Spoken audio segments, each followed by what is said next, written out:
Ma'am, काचबिंदूला silent thief of sight असं म्हटलेलं आहे, यामागे काय कारण असेल? हे तुम्ही खूपच छान प्रश्न विचारला आहे मॅडम. काचबिंदू हा सायलेंट थीफ ऑफ साईट आहे. हा अतिशय म्हणजे एम्फसाइज करण्यासारखा पॉइंट आहे की हा जो आजार आहे हा चोर पावलांनी आपल्या आयुष्यात येतो आणि आपली नजर पूर्णपणे हिरावून घेऊ शकतो. काचबिंदूच्या इनिशियल स्टेजेस मध्ये जो विजन लॉस असतो तो पेरिफेरल किंवा बाहेरच्या बाजूनी असतो. उदाहरणार्थ, पेशंट अशी तक्रार कधी कधी घेऊन येतात की मी माझी गाडी चालवताना गाडी एका बाजूला ड्रिफ्ट होऊन जाते. का? कारण की एका बाजूची नजर कमी झालेली आहे. आपण युजली जेव्हा कोणाशीही बोलतो तेव्हा आपण त्या माणसावर नजर फोकस करतो आणि तो आपल्याला व्यवस्थित दिसतो, पण आजूबाजूची नजर हळूहळू कमी होत आहे हे आपल्या लक्षात येत नाही.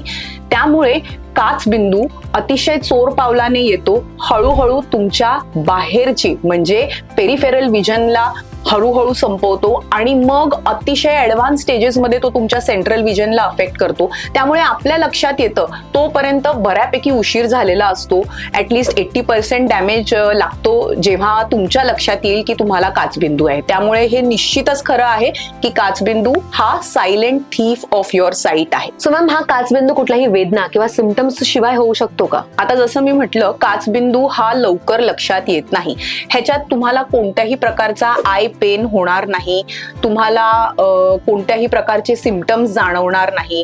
त्यामुळे बऱ्याच लोकांना असं धारणा असते की मला तर काहीच त्रास होत नाहीये, मला काचबिंदू कसा होऊ शकतो. तर बरेच वेळेला काय होतं की किरकोळ आय पेन किंवा हेडेक ह्याला मायग्रेन म्हणून ट्रीट केलं जातं आणि त्यामुळे डायग्नोसिस होऊ शकत नाही. त्यामुळे मला असं वाटतं काचबिंदूसाठी prevention is the best kind of treatment.